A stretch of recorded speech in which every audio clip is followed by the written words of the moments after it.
Hello everyone, in this video we are going to visualize equation of motion of a simple harmonic oscillator.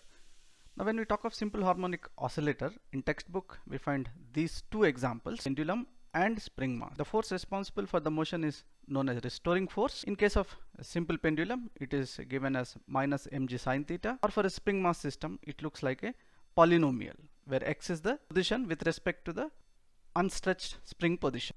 And the solution to this equation is given by assuming small oscillations. Now the differential equations look like this: d square x by dt square plus omega square x equal to 0, where omega is angular frequency. And one numerical example could look like this: d square x by dt square plus 25x equal to 0. So how do we solve this equation? So in textbooks there are three types of ways given. The most common is where we assume a solution, because if you look at the equation, the second derivative of x leads to the function itself. So what is that function? So we take sin x and cos x as a solution and take a linear combination of that solution. In some textbooks we find a rigorous solution where it is a second order linear differential equation is taken, and the mathematical way it is. In this visualization we are going to arrive at the solution by looking at a circular motion. In the earlier videos I have shown that a simple harmonic oscillator motion can be seen equivalently as a projection of a circular motion. Circular motion, we know the x component can be given as r cos theta. We have a spring mass system. This is the mass located at the unstretched position, and this graph over here gives us the force versus position graph for this spring system. Now this blue line is the force acting on the body depending on the position, and for a guide of I have put a straight line also. So let us look at this graph. Now in this position at point 2, so for example at 22 centimeters it is stretched and the force is acting in this direction, so there is a negative force. And at some other point 42 centimeters we can see it is again more stretched and the force is more, and it is in the negative direction, and we can go all the way up to 100 centimeters in this visualizations. Also we can go on to the negative side. When the spring is compressed by 18.35 centimeters, which is somewhere here, and the force would act in this direction, that is restoring. If the spring is compressed, the force will act in such a way to uncompress it.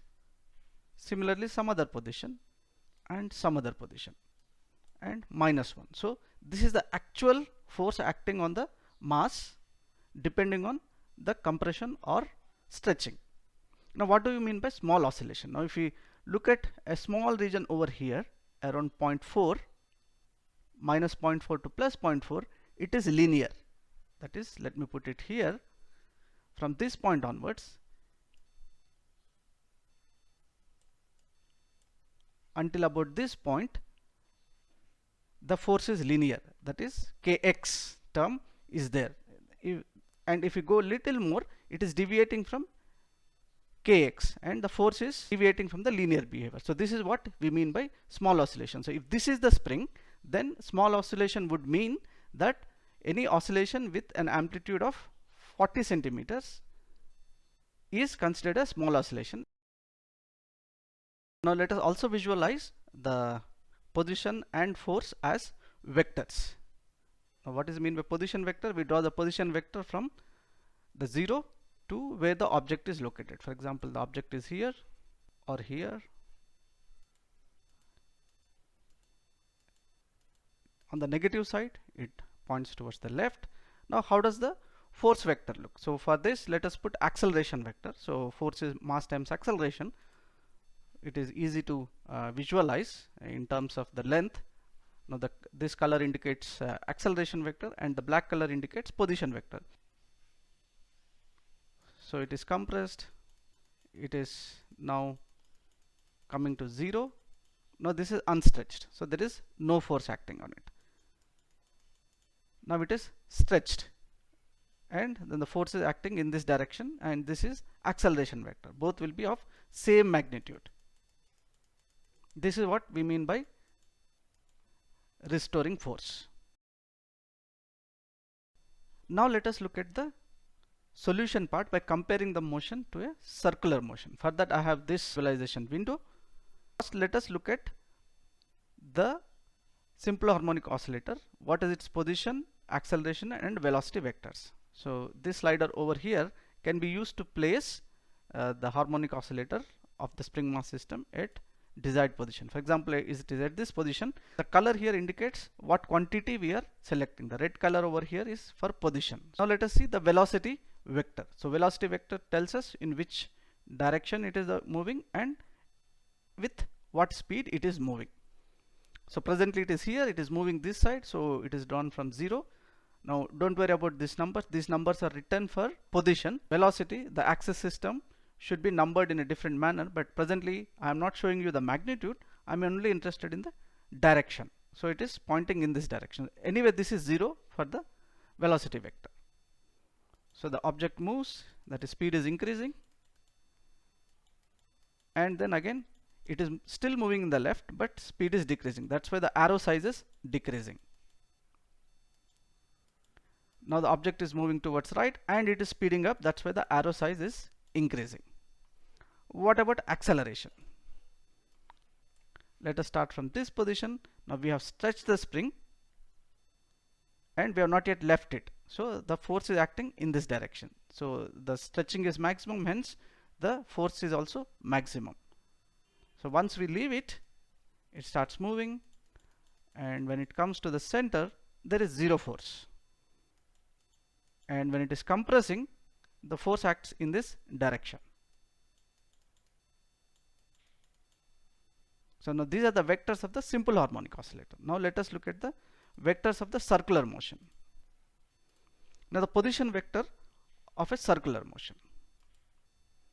Now this is a circle and there is a particle which is moving on it. So if it was at this point, then the position vector is drawn from center of the circle to where the object is located.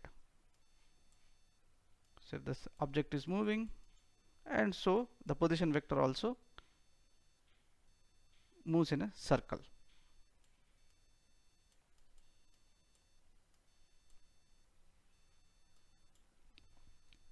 So this is the position vector, and we will be looking at only the x component when we compare this with the simple harmonic oscillator.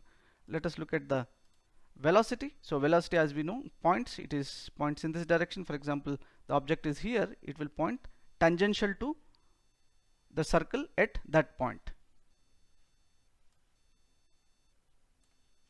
So if the object is here, it is tangential, and this is the x component of it. Again, I draw the x component from the center of the circle. What about acceleration?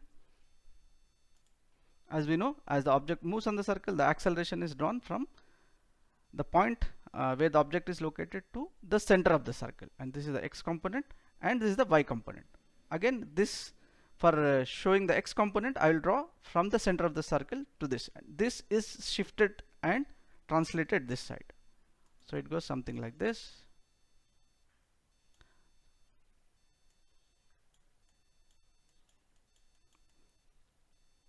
So when I compare, I use only the x component of position, velocity and acceleration. So now let us compare. Compare quantity by quantity, and we will see that they look identical.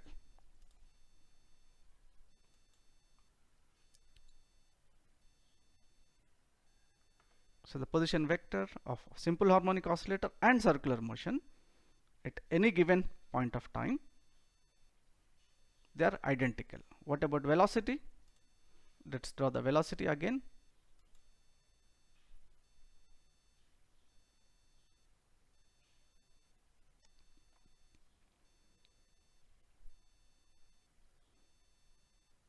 So if the vectors are same, then the solution, we can take the solution of circular motion as same as simple harmonic oscillator. Let us draw the acceleration.